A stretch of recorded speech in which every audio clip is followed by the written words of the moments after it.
संसार में सबसे बड़ा दान कौन सा है? क्या केवल धन देना ही पुण्य है या उसमें भी बड़ा कोई रहस्य छिपा है? हम अपने जीवन में अच्छे और बुरे लोगों की पहचान कैसे करें? कौन हमारा अपना है और कौन केवल स्वार्थ से जुड़ा है? आज की यह कथा सिर्फ एक कहानी नहीं है।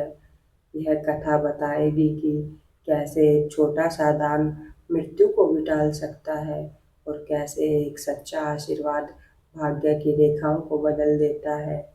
तब भगवान श्री हरि विष्णु देवी लक्ष्मी से कहते हैं, हे देवी, एक समय की बात है। किसी नगर में एक राजा राज्य करता था। वह राजा बहुत ही बलशाली, वीर और अत्यंत ही बुद्धिमान था। इसके साथ ही वह राजा धर्मपरायण और दयालु भी था। उस राजा की रानी भी संस्कारी और अत्यंत धार्मिक स्वभाव की थी। दोनों पति पत्नी भगवान भोलेनाथ के परम भगत थे। वे दोनों रोजाना शिव जी के मंदिर में जाकर उनकी पूजा अर्चना किया करते थे। यह उनका प्रतिदिन का नियम था। वह राजा अपने राज्य को धर्म पूर्वक चला रहा था। ऐसे ही दिन बीत रहे थे और राजा की उम्र ढलती जा रही थी। उनके विवाह को कई वर्ष हो चुके थे, लेकिन उस राजा की कोई संतान नहीं थी। हालांकि राजा इस बात को लेकर अधिक चिंता नहीं करते थे। वह निश्चिंत होकर अपनी प्रजा के सुख दुख का ध्यान रखते थे और प्रजा भी उन्हें अत्यधिक प्रेम और सम्मान देती थी। एक दिन की बात है, वह राजा हर रोज की तरह अपनी पत्नी के साथ भगवान शिव के मंदिर की ओर जा रहे थे। तभी अचानक उसने देखा कि सामने वाले घर में एक स्त्री झाड़ू लगा रही है। जब राजा और रानी उस स्त्री के घर के पास से गुजरे तो वह स्त्री उन्हें देखते ही अपना चेहरा फेर कर तेजी से घर के अंदर चली गई। उस स्त्री का ऐसा व्यवहार देखकर राजा और रानी को बिल्कुल भी अच्छा नहीं लगा, परंतु राजा उस समय अपनी रानी के साथ भगवान भोलेनाथ की पूजा करने के लिए मंदिर जा रहा था। इसलिए उन्होंने उस स्त्री से कुछ नहीं कहा और सीधे मंदिर पहुंचकर भगवान शिव की पूजा अर्चना की। और पूजा करने के बाद राजा और रानी वापस महल को लौट आए। लेकिन महल पहुंचने के बाद राजा ने अपने एक सैनिक को बुलाया और उसे आदेश दिया कि तुम जाओ और नगर के बाहरी क्षेत्र में रहने वाली उस स्त्री को अपने साथ महल लेकर आओ। ध्यान रखना, तुम उसे कुछ भी मत बताना कि क्यों बुलाया गया है। बस उसे तुम हमारे पास ले आओ। भगवान विष्णु जी कथा सुनाते हुए आगे कहते हैं, हे देवी, राजा का आदेश पाते ही वह सैनिक तुरंत ही उस महिला के घर पहुंचता है। फिर वह सैनिक उस स्त्री के घर के दरवाजे को खटखटाने लगता है। जब वह महिला दरवाजा खोलती है तो सामने राजा का सैनिक खड़ा देखकर वह महिला हैरान होती है और पूछती है कि क्या हुआ, आप मेरे घर पर क्यों आए हैं? उस महिला की बात सुनकर राजा का वह सैनिक उससे कहता है, चलो मेरे साथ, महाराज ने तुम्हें राजमहल में बुलाया है, उन्हें आपसे कुछ बात पूछनी है। यह सुनकर वह महिला अपने मन में सोचती है, आखिर महाराज का आदेश है, इसे टुकराया भी नहीं जा सकता, मुझे राज दरबार में जाना ही होगा। उसके बाद वह सैनिक उस स्त्री को अपने साथ लेकर राजमहल पहुंच जाता है। महल में पहुंचकर वह महिला राजा को प्रणाम करती है और कहती है, हे महाराज, आपने मुझे अचानक यहाँ राजमहल में क्यों बुलाया? क्या मुझसे कोई गलती हो गई है? उस स्त्री की बात सुनकर राजा कहता है, तुम मुझे एक बात बताओ, आज सुबह जब मैं और मेरी पत्नी भगवान शिव के मंदिर जा रहे थे तो तुमने हमें देखकर अपना मुंह फेर लिया और तुम दौड़ते हुए अपने घर में चले गई। तुमने मुझे देखकर ऐसा दुर्व्यवहार क्यों किया? तब वह महिला निर्भीकता से राजा से कहती है, हे महाराज, आप भले ही मुझे मृत्युदंड दे दें तो भी मुझे कोई ऐतराज नहीं, परंतु मैं सच ही कहूँगी। आपके महल में कई बड़े बड़े विद्वान पंडित हैं। अगर मैं गलत बात बोलूं तो आप उनसे पूछ सकते हैं कि हमारे नगर में यह मान्यता है कि जो सुबह सुबह आपका चेहरा देख लेता है तो उस व्यक्ति का पूरा दिन खराब हो जाता है, क्योंकि आप संतानहीन हैं। आपको अभी तक आपको कोई संतान प्राप्त नहीं हुई है, इसी कारण मैंने आपका मुंह देखकर अपना मुंह फेर लिया और अपने घर के अंदर चली गई। उस महिला की ऐसी बात सुनकर राजा आश्चर्य में पड़ गया। वह अपने मन में सोचता रहा कि यह महिला तो बिल्कुल सच ही कह रही है। यदि किसी नगर के राजा को संतान नहीं हो तो यह उसकी प्रजा के लिए बिल्कुल भी शुभ नहीं माना जाता। उसके बाद राजा उस महिला को वापस अपने घर जाने की अनुमति देता है। फिर राजा अपने मन में यह विचार करने लगता है कि अब मुझे भगवान शिव जी के मंदिर में जाकर संतान प्राप्ति के लिए यज्ञ करना चाहिए। ऐसा सोचकर वह राजा अपने कक्ष में लौटकर रानी से कहता है, हे प्रिय, हमारे नगर के लोग हमारे चेहरे को देखना भी पसंद नहीं करते, क्योंकि हमें अभी तक कोई संतान नहीं है। इसलिए हमें भगवान शिव जी के मंदिर में जाकर संतान प्राप्ति का यज्ञ करना चाहिए। हम भगवान भोलेनाथ के मंदिर में चलते हैं और भगवान शिव से प्रार्थना करते हैं कि वे हमें पुत्र प्रदान करें।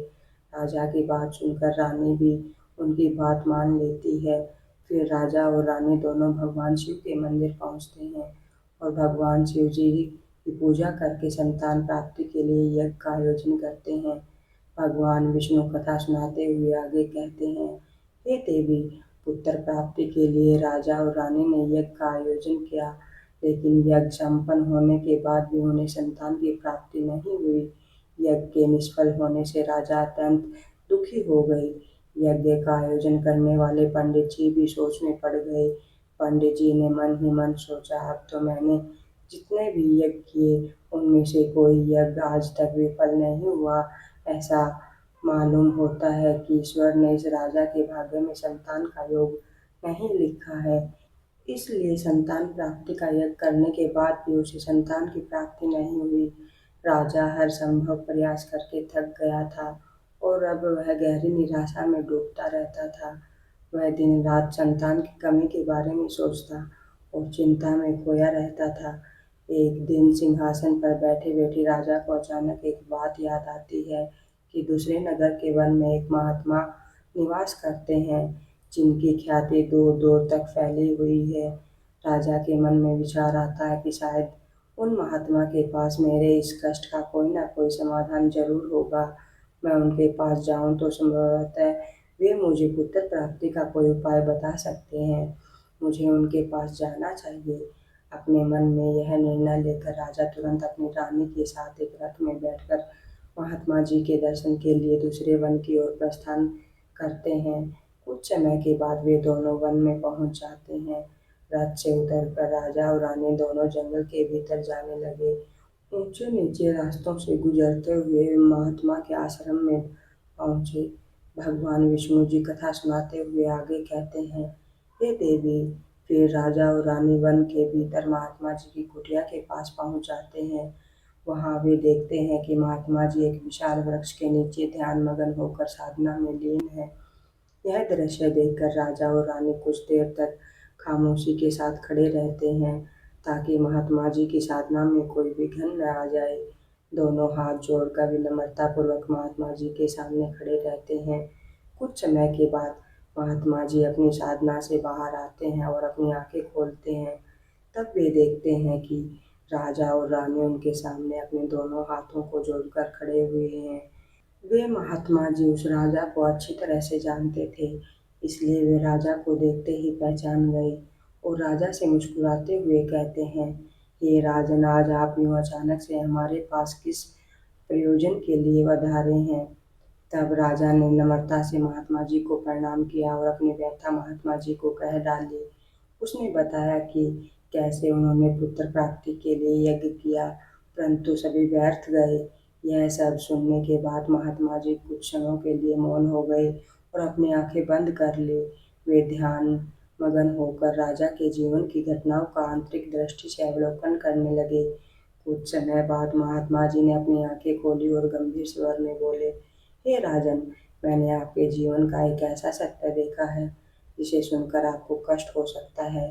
आपके पिछले जन्म में किए गए एक पाप का फल इस जन्म में आपको भुगतना पड़ रहा है। आपने पिछले जन्म में ऐसा घोर पाप किया था जिसके परिणाम स्वरूप इस जीवन में आपके भाग्य में संतान प्राप्ति का योग्य नहीं है। इसी कारण से आपके सभी प्रयास निष्फल हो रहे हैं। महात्मा जी की बात सुनकर राजा उनके चरणों में गिर पड़ा और विनती करते हुए बोला, हे महात्मा, कृपया करके आप ऐसा मत कहिए, आप ही हमारे दुख को हरने का कोई न कोई उपाय बताइए। राजा की व्याकुलता देखकर महात्मा जी ने उसे सहारा देकर अपने चरणों से उठाया और बोले, हे राजन, इतनी अधीरता आपको बिल्कुल भी शोभा नहीं देती। मैं अभी आपको आपके इस कष्ट का निवारण करने का उपाय बताता हूँ, जिसे करने के बाद आपको अवश्य ही पुत्र की प्राप्ति होगी। इतना कहकर वे महात्मा जी अपनी कुटिया के भीतर जाते हैं और एक कटोरी में खीर लेकर बाहर आ जाते हैं। उन्होंने यह खीर राजा को देते हुए कहा, हे राजन, महल पहुंचकर आप और रानी दोनों ही स्नान आदि के बाद इस खीर को प्रसाद के रूप में ग्रहण करें। ऐसा करने से आपको निश्चित ही पुत्र की प्राप्ति होगी। परंतु राजन, आप मेरी एक बात याद रखना, इस पुत्र की आयु मात्र 20 वर्ष की ही होगी। जिस दिन आपके पुत्र की आयु 20 वर्ष की होगी, उसी दिन उसकी मृत्यु हो जाएगी। महात्मा जी की इस बात को सुनकर राजा गहरी सोच में डूब गया। वह अपने मन में सोचने लगा, चलो 20 वर्ष के लिए ही सही, कम से कम इस संतानहीनता का कलंक तो मिट जाएगा, हमें संतान का सुख तो मिलेगा। राजा ने मन ही मन इस बात को स्वीकार कर लिया और महात्मा जी से निवेदन किया, हे महात्मा, आपका आशीर्वाद और मार्गदर्शन स्वीकार है, कृपया करके हमें यह अवसर दें। महात्मा जी ने मुस्कुराते हुए राजा को आशीर्वाद दिया। राजा और रानी महात्मा जी को प्रणाम किया और महल की ओर लौट चले। इसके बाद महल पहुंचकर राजा और रानी स्नान आदि कर भगवान भोलेनाथ जी का प्रसाद मानते हुए श्रद्धा से उस खीर को ग्रहण करते हैं। उसके कुछ ही दिनों बाद रानी गर्भवती हो जाती है। जब राजा ने यह शुभ समाचार सुना तो वह खुशी से झूम उठा। संतान प्राप्ति का यह सुख समाचार सुनने के बाद राजा ने महात्मा जी के प्रति अपनी कृतज्ञता प्रकट करने का निश्चय किया। राजा अपने रथ में ढेर सारे फूल, फल, वस्त्र और अन्य भेंट सामग्रियां रखकर वन में महात्मा जी की कुटिया की ओर चल पड़ा। कुटिया के निकट पहुंचकर राजा ने अपने रथ को रोक दिया और विनम्र भाव से नीचे उतरकर महात्मा जी के पास पहुंचे। राजा ने उनके पास जाकर सभी वस्त्र, फल, फूल उन्हें समर्पित किए और गहरे आदर के साथ प्रणाम करते हुए कहा, हे महात्मा, आपकी ही कृपा से हमें संतान प्राप्ति का सुख प्राप्त हुआ है, इसलिए आप मेरी यह छोटी सी भेंट स्वीकार करें। महात्मा जी राजा की विनम्रता और कृतज्ञता से बहुत खुश हुए। उन्होंने राजा की भेंट को स्वीकार कर उन्हें आशीर्वाद दिया और कहा, हे राजन, तुम्हारी भक्ति और संकल्प ने ही तुम्हारे जीवन को फलित किया है, वह अनमोल है। जाओ, तुम्हारी संतान धर्मनिष्ठ और बलवान बनेगी। राजा ने महात्मा जी का आशीर्वाद पाकर उनसे विदा ली और अपने महल लौट आए। महल लौटकर राजा बहुत ही खुशियां मना रहे थे। भगवान विष्णु जी कथा सुनाते हुए आगे कहते हैं, हे देवी, ऐसे ही दिन बीत रहे थे, आखिरकार वह शुभ दिन आया जब राजा के यहाँ एक पुत्र का जन्म हुआ। पुत्र के जन्म से जैसे महल में खुशियों की बौछार आ गई। राजा ने पुत्र प्राप्ति की खुशी में पूरे नगर में उत्सव का आयोजन किया। उसका नाम रखा गया सिद्धार्थ दास। वह बालक अपने पिता के ही गुणों का प्रतीक बनते हुए बड़ा होने लगा। वह अपने पिता की तरह ही धर्मनिष्ठ था। उसमें आत्मानुभूति, शौर्य और भक्ति के गुण प्रकट होने लगे, जिसे देखकर राजा का हृदय गर्व से भर उठता। सिद्धार्थ दास के गुणों और आचरण को देखकर सभी आश्वस्त थे कि वह एक दिन अपने पिता की तरह महान राजा बनेगा। जैसे जैसे समय बीतता गया, राजा का हृदय गर्व और खुशी से भरता गया। संतान सुख की प्राप्ति ने उसकी सभी चिंताओं को मानो हर लिया था और वह अपने पुत्र में संपूर्ण संसार का आनंद खोजने लगा। वह राजा पुत्र के प्रति अपने स्नेह में इतना डूब गया कि वह यह महत्वपूर्ण बात भी भूल बैठा कि उसके पुत्र की आयु मात्र 20 वर्ष तक की है। भगवान विष्णु जी कथा सुनाते हुए आगे कहते हैं, हे देवी, फिर एक दिन जब उस राजा को यह बात याद आती है कि उसके पुत्र की आयु मात्र 20 वर्ष की है, इसलिए जब राजा के पुत्र की आयु 15 वर्ष हो जाती है, तब वह राजा दिन रात पुत्र के भविष्य को लेकर व्याकुल रहने लगता है। इस बीच एक अन्य नगर में एक महापराक्रमी राजा का राज्य था। उस राजा की एकमात्र पुत्री थी, जो अपनी सुंदरता और दयालुता के लिए प्रसिद्ध थी। वह देखने में ऐसी लगती थी मानो स्वर्ग की अप्सरा स्वयं धरती पर उतर आई हो। वह बहुत ही दानी स्वभाव की थी, क्योंकि उसने अपने माता-पिता से धर्म और संस्कारों की शिक्षा ली थी, इसलिए उसका हृदय करुणा और उदारता से भरा हुआ था। उस राजा की पुत्री भी अपने गुणों के साथ बड़ी हो रही थी। एक दिन जब सिद्धार्थ दास के पिता को यह बात पता चली कि दूसरे नगर में एक पराक्रमी राजा राज्य करता है, जिसकी पुत्री गुणों की खान है और साथ ही वह बहुत सुंदर भी है, तो राजा ने अपने मन में सोचा कि ऐसी धर्मात्मा और तेजस्वी कन्या के साथ अपने पुत्र सिद्धार्थ दास का विवाह करना उचित रहेगा। मुझे इसी प्रकार की कन्या की तलाश थी, जिसके साथ मैं अपने पुत्र का विवाह कर सकूं और हमारी वंश परंपरा को बनाए रख सकूं। इस विचार के साथ ही राजा ने अपने मन में निर्णय किया कि वह उस राजा से प्रस्ताव रखेगा, जिससे वह अपने पुत्र सिद्धार्थ का विवाह उस सुंदर और धार्मिक कन्या के साथ कर सके। भगवान विष्णु जी कथा सुनाते हुए आगे कहते हैं, हे देवी, फिर सिद्धार्थ दास के पिता ने अपने पुत्र के विवाह का प्रस्ताव संदेश वाहक के माध्यम से दूसरे नगर के राजा तक पहुंचवाया। जब दूसरे नगर के राजा ने यह प्रस्ताव सुना तो उसने अपने मन में विचार किया कि चलो अब मुझे अपनी पुत्री का विवाह कर देना चाहिए। इस राजा का पुत्र बहुत ही योग्य, पराक्रमी और धर्मपरायण है, इसलिए अगर उसके यहाँ कोई पुत्र पैदा हो गया तो उसका वंश आगे बढ़ता रहेगा, जिससे पुत्री भी अपनी संतान के साथ सुख पूर्वक रहेगी। इन विचारों को मन में संजोए हुए उस राजा ने सिद्धार्थ दास के विवाह प्रस्ताव को स्वीकार कर लिया। फिर कुछ ही दिनों के भीतर शुभ मुहूर्त में सिद्धार्थ दास का उस राजकुमारी के साथ विवाह हो गया। वह राजकुमारी न केवल सुंदर थी, बल्कि बहुत ही दयालु स्वभाव की भी थी। विवाह के पश्चात राजकुमारी के नियम उसके ससुराल में भी जारी रहे। हर सुबह वह महल के द्वार पर जाकर जरूरतमंद लोगों को भोजन करवाती थी और अपने हाथों से उन्हें अन्नदान करती थी। उसकी यह भावना देखकर महल के सभी लोग उसका बहुत सम्मान करते थे। धीरे धीरे ऐसे ही समय गुजर रहा था और हर गुजरते दिन के साथ सिद्धार्थ दास की उम्र भी बढ़ रही थी।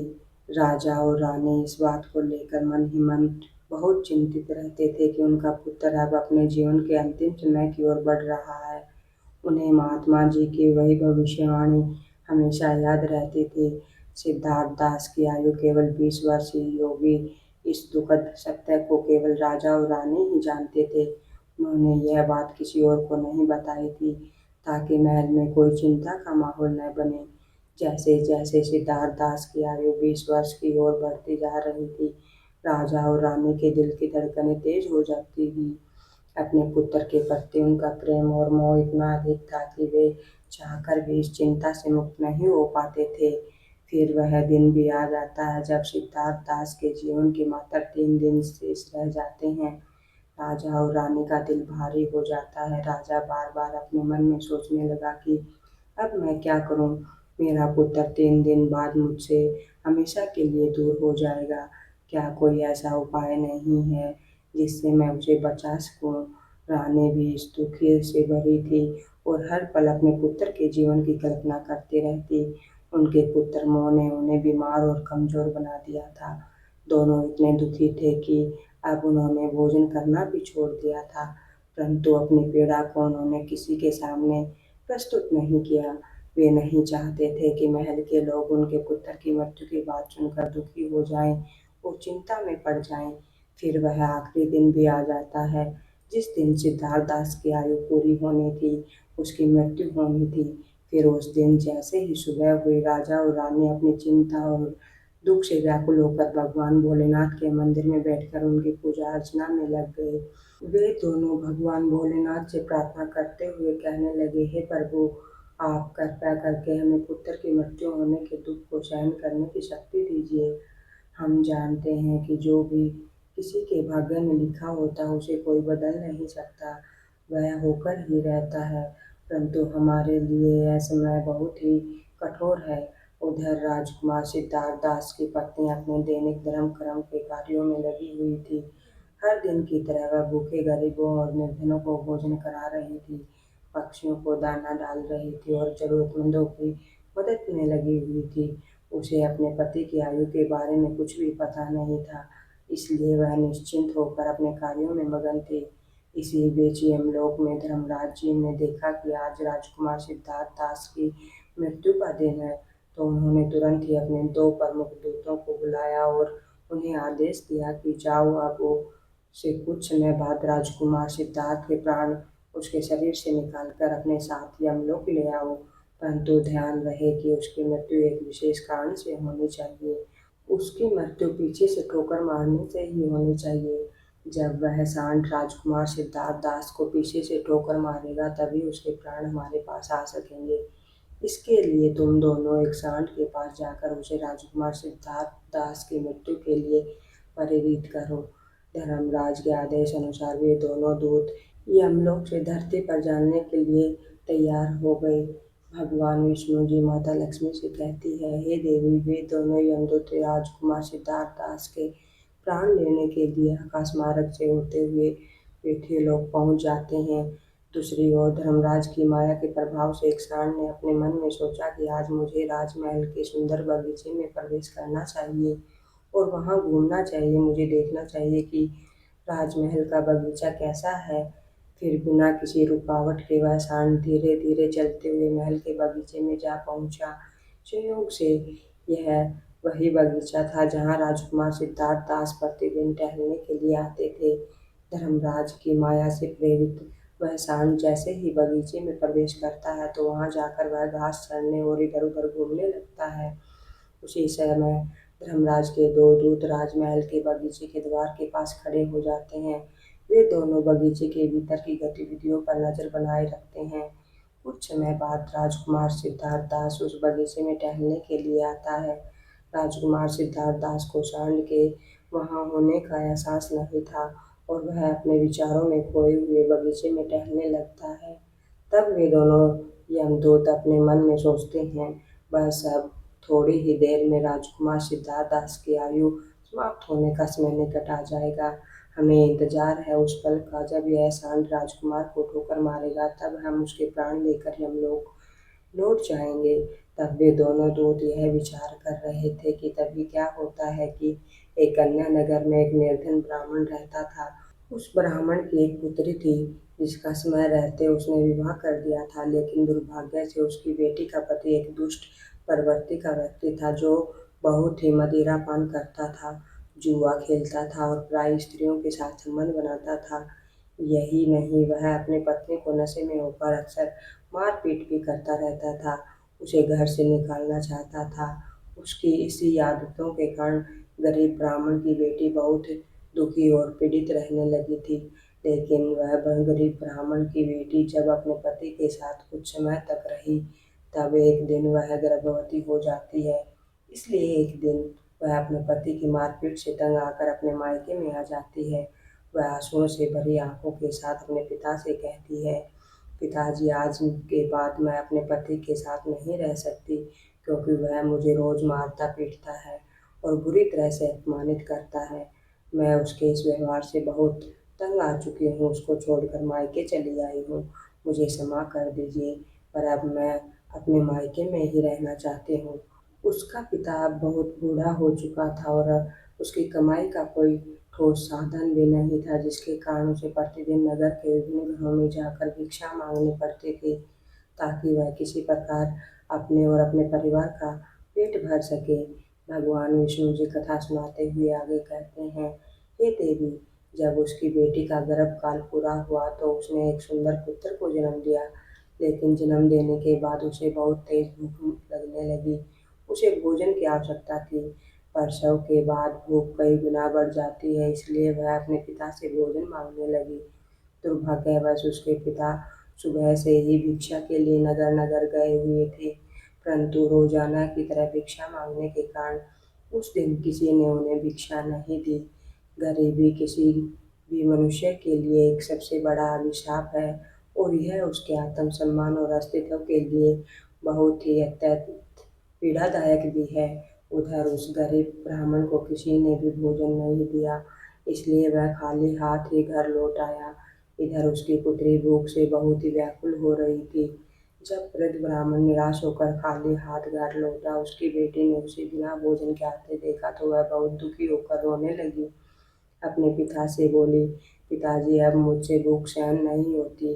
पूरे 3 दिन बीत चुके हैं और मैंने भोजन का एक निवाला भी नहीं खाया है। अब तो ऐसा लगता है कि भूख के कारण मेरे प्राण ही निकल जाएंगे, लेकिन अगर आपको कुछ भिक्षा में मिला हो तो मुझे खाने को दे दीजिए, नहीं तो मेरे प्राण निकल जाएंगे। तब उसका वृद्ध पिता अपनी बेटी को सांत्वना देते हुए कहता है, हे पुत्री, मैं कुछ ही देर में लौटूंगा। मैं अब दूसरे नगर में जाऊंगा और वहाँ के राजा के महल के द्वार पर जाकर भिक्षा मांगूंगा। अगर वहाँ से मुझे कुछ भी मिल जाता है तो तुरंत तुम्हारे लिए लेकर आऊंगा। अपनी बेटी से यह कहकर वृद्ध ब्राह्मण वहाँ से निकल पड़ा। इधर राजकुमार सिद्धार्थ दास की पत्नी रोजाना की तरह गरीबों को भोजन करवाती थी। उस दिन उस नगर के राजा और रानी दोनों अत्यंत बीमार पड़ गए थे, क्योंकि पुत्र मोह के कारण वे बहुत ही दुखी थे और सिद्धार्थ दास की पत्नी उनके कक्ष में ही उनकी देखभाल कर रही थी। इसलिए आज उसने गरीबों को भोजन नहीं करवाया था, परंतु उसने अपने पति के लिए भोजन बनाया था और भोजन की थाल सजाकर रख दी थी कि जब उसका पति बगीचे से लौटेगा तो वह उसे भोजन कराएगी। भगवान विष्णु जी कथा सुनाते हुए आगे कहते हैं, हे देवी, इधर वह वृद्ध ब्राह्मण राजमहल के द्वार पर पहुंच जाता है। जब राजकुमार की पत्नी ने उसे देखा तो उसके मन में उस वृद्ध ब्राह्मण के प्रति दया उमड़ आई। उसके बाद वह वृद्ध ब्राह्मण उस राजकुमार की पत्नी की तरफ देखकर विनम्रता से उससे कहने लगा, हे पुत्री, यदि मुझे इसमें से कुछ भोजन मिल जाए तो तुम्हारा बड़ा ही उपकार होगा। राजकुमार की पत्नी को उस ब्राह्मण की बात सुनकर उस पर बहुत दया आई। उसने सोचा, यह तो कोई गरीब ब्राह्मण है जो भूखा है और मुझसे कुछ भोजन मांग रहा है। यह सोचकर राजकुमार की पत्नी उसे भोजन देने के लिए तैयार हो गई, लेकिन तभी उसके मन में ख्याल आया कि यह भोजन तो मैंने अपने पति के लिए बनाया है। अगर मैं इसे यह भोजन दे दूंगी तो मेरे पति क्या खाएंगे। लेकिन अगले ही पल उसने सोचा कि मेरे पति तो अब भी बगीचे में घूमने के लिए गए हैं, तब तक मैं यह भोजन इस गरीब ब्राह्मण को दे देती हूँ और जब मेरे पति वापस आएंगे तो मैं उनके लिए नया भोजन बना दूंगी। इस समय इस भूखे ब्राह्मण की सहायता करना बहुत जरूरी है। अपने मन में यह सोचकर राजकुमार की पत्नी ने अपने पति के लिए बनाया हुआ भोजन उस भूखे ब्राह्मण को दे दिया।